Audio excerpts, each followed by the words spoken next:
Majority Whip Clyburn, you have touched me so with that introduction. I am so honored to be your friend. I am so honored to be around you whenever we are near, to hear your words, to hear your stories, to hear the lessons you have learned and have yet to teach. You are a treasure for our country. Yes, you are a bulldog too. I'm a bison, but I respect. But you are an extraordinary leader of our country, and I'm so thankful to you, and I feel blessed to know you. And to everyone, Speaker Pelosi, Nancy Pelosi, Majority Leader Hoyer, Assistant Speaker Clark, and the members of the Democratic Caucus, it is an honor to be with you tonight. Chairman Jeffries, Vice Chair Aguilar, thank you for inviting me to join you and for the honor of being a part of this conference. As we all know, this is a critical moment for this caucus, for our party, and for our country. And it is a critical moment for a number of reasons that are obvious, but those reasons also tell us that we face big challenges that may also present opportunities if we have the ability and sometimes just the courage to see what's in front of us and to take it on. As you all know, more Americans have died from COVID-19 than died in combat in both world wars and the Vietnam War combined. Fewer Americans are working today than were working in the aftermath of the Great Recession. So many of us worked together on that issue, both in terms of what was happening with foreclosures, what was happening in terms of predatory lending. People hurt then, and they are hurting now. We've seen the tragedy of ice storms that have knocked out electricity from millions of families, where people froze to death, were without food or without drinkable water. In my home state and so many on the western part of our country, wildfires have burned up millions and millions of acres and caused people to become homeless. So I'm not telling you anything that you and your constituents don't know. Many of you and your staff members were here also when the riots took place. The rioters attacked the United States Capitol and our democracy at the same time. And you have shown such strength and compassion in the wake of January 6th. And on behalf of the President and myself, we thank you. When President Biden and I were getting ready to take office, we knew what the country was up against. We knew we needed to be ready to go on day one. And all of you stood with us, making sure that we would not stand alone to do what needed to get done. Together with you, we started to plan, not with abstract problems in mind, but with real people in mind. The people in each of your districts, the people that we all serve.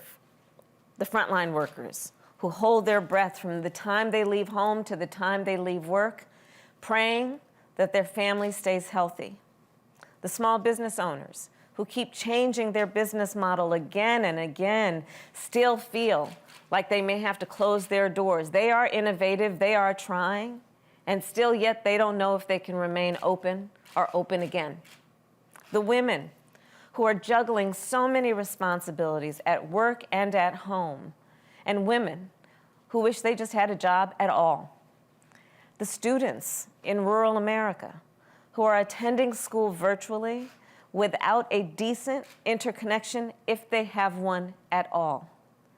And of course, our seniors who feel isolated, our young people who feel isolated. These days have been long for the American people. And in focusing on them, the path forward is nonetheless clear. First and foremost, the American people, as you all know, need immediate relief. We have now gotten more than 50 million shots in arms. The President was talking about it again today, and of course the new arrangement that we have that is going to make even more vaccines available faster than we even predicted. Weekly vaccine shipments are up to 15.2 million doses. New vaccination centers are opening around the country. In fact, I'm going to talk to some folks in Pennsylvania and Illinois tomorrow about the mass vaccination sites that are going to open there. And through it all, we continue to remind the American people of how important it is to mask up.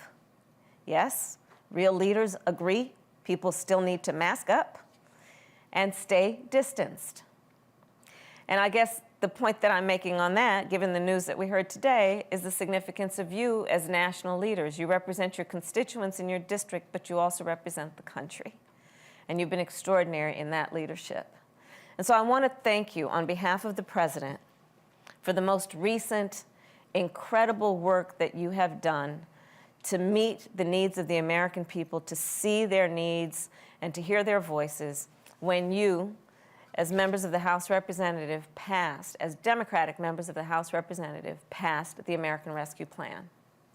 With this plan, we have the opportunity to get millions more shots in arms, to send out millions of $1,400 checks to the people who need them, to save millions of jobs through small business relief, to safely reopen millions of schools. And again, today the President talked about the priority around vaccinations for teachers. We have an historic opportunity right now to lift up, and you did this by getting it through the House, and we need to see it through to the Senate, but we have a historic opportunity to lift up 1 in 3 Black Americans and Latino Americans, and to lift half of the children who live in poverty out of poverty. Think about that. Half of the children in America who are living in poverty won't be if we see this thing through. And I know there are tough days on the Hill. I know there are days when it feels like we have to do more, we could do more, we must do more. But I do want to say, last Saturday, y'all did a whole lot. You did a lot. And in coming together to pass the American Rescue Plan, you brought the country this much closer to defeating this pandemic, to restoring our economy, and to getting us back to some semblance of normal. Although I will say that I know when we are talking about normal, we're not talking about back to what wasn't working. We're talking about normal as it should be for everyone. So again, I want to say thank you. And, listen, we have to see it through, so let's keep telling the nation why this legislation is so important. And on the American Rescue Plan, we've been laser focused, and we need that same discipline and determination moving forward. Last week, I had the opportunity to sit down with some of the members of the Congressional Black Caucus, Congresswoman Beatty, the chair, and Hayes and Williams, and then Congressman Jeffries and Cleaver. And I look forward to meeting with all of the members of the caucus. But I'll tell you, in that meeting, we talked about how getting back to normal isn't enough, because the way it was just wasn't good enough. Because for too many Americans, normal means working multiple jobs and still struggling to make rent. And in the America that we envision, we all know, nobody should have to work more than one job to keep a roof over their head and food on the table. Normal means not being able to save enough money to pay off debt, much less start a business. That's the normal for before. Normal has meant a child care bill that's equal to a paycheck.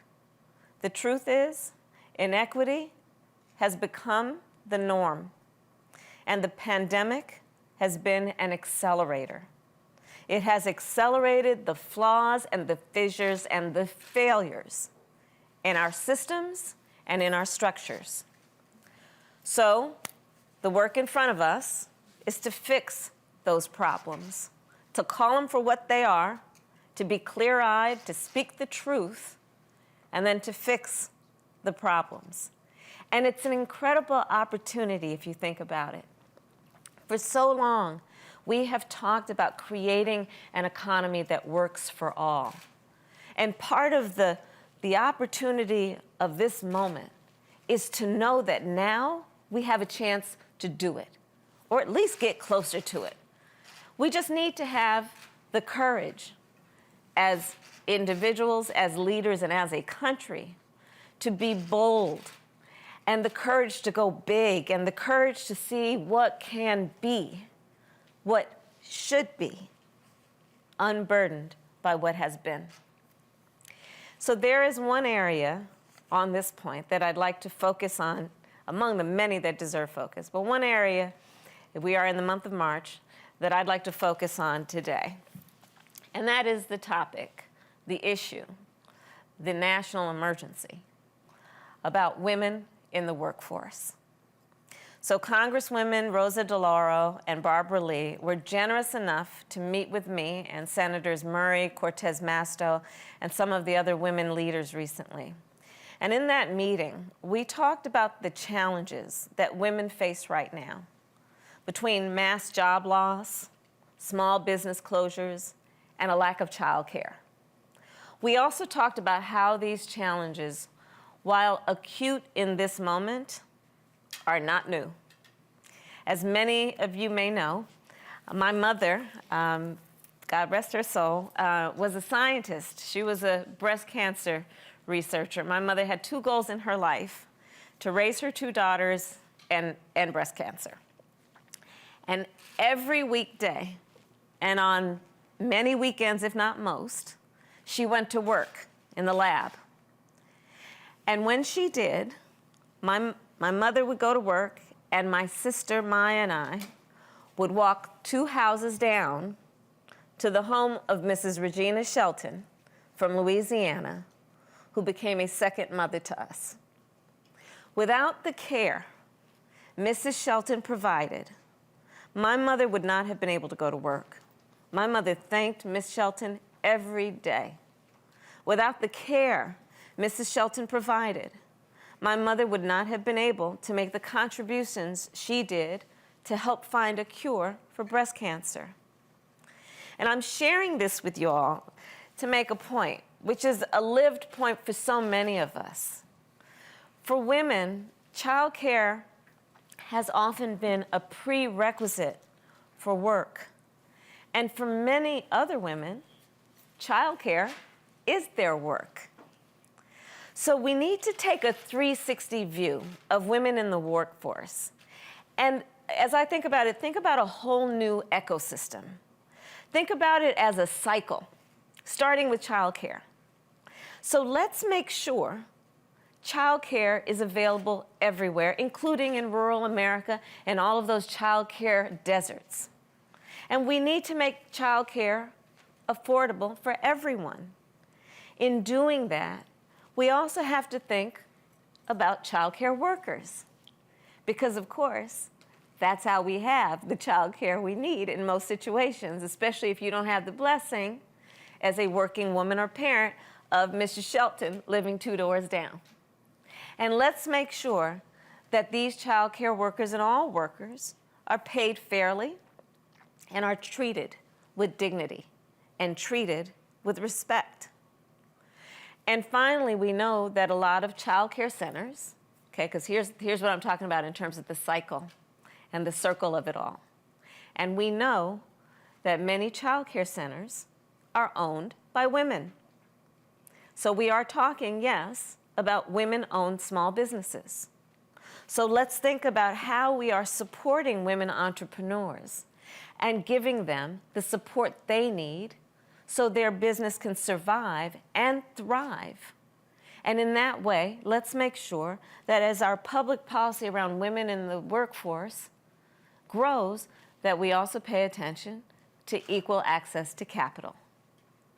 So, to all the friends, I really do believe that now is a time when we can build an economy that works for all people, and that we must pay attention to all of the folks that we represent, including making sure that it works for women, knowing that among those who are now out of the workforce, and we'll talk about this a little later, 2.5 million women are now, the numbers I'm seeing may be permanently out of the workforce. And we should think about it in a way that we think about what we do that is about everyone getting that kind of support. And when we do that, we will create the kind of change that lasts for generations.